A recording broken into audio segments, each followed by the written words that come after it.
என்னடா இது நம்ம இவ்வளவு கஷ்டப்பட்டு வெல்டிங் பண்றோம், பட்டை இந்த மாதிரி பட்டை ஆங்கிள் எல்லாம் வெல்டிங் பண்ணும்போது வெல்டிங் வருது, ஆனா இந்த பைப்ல பண்ணும்போது மட்டும் ஓட்ட விழுந்தது அப்படின்னு சொல்லிட்டு மன உளைச்சலுக்கே ஒரு சில நண்பர்கள் ஆளாயிடுறீங்க.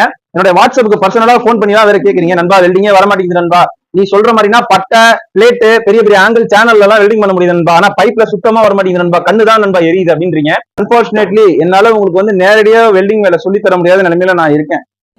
அந்த இனாம் நண்பர்களுக்கு எவ்வளவு சொல்லி கொடுத்தாலும் பட்டையில வெல்ட் அடிக்கிறேன், ஆங்கிள் வெல்ட் அடிக்கிறேன், எல்லாத்துலயும் வெல்ட் அடிக்கிறேன் நண்பா, நான் பைப்ல வெல்ட் அடிச்சா மட்டும் ஓட்ட வந்துருது நண்பா. என்னால பேனர் வாங்க வைக்கிறதுக்காக தான் நானே வெல்டிங் மிஷின் வாங்கினேன், ஆனா வெல்ட் அடிக்க முடியல நண்பா, ஹோல்ஸ் விழுந்துகிட்டே இருக்கு அப்படின்னு சொல்லி தான் நிறைய நண்பர்கள் கேக்குறீங்க. பைப் அப்படின்னா ரெண்டு இருக்கு, ஸ்கொயர் டியூபையும் பைப்புன்னு தான் நிறைய பேர் சொல்லிட்டு இருக்காங்க, ரவுண்ட் சைஸ் பைப்பையும் பைப்புன்னு தான் சொல்லிட்டு இருக்காங்க. சோ ரெண்டுத்துக்குமே இப்போ நான் சொல்லி கொடுக்கக்கூடிய ரெமடியை நீங்க ஃபாலோ பண்ணீங்கன்னா டெஃபினட்டா சொல்றேன், நீங்க ஓட்ட இல்லாம வெல்டிங் பண்ணலாம். அதுக்கு நம்ம எடுத்துக்கிட்ட பைப்போட திக்னஸ் கொண்ட என்ன பைப் எடுத்திருக்கோம் அப்படின்னா ஒரு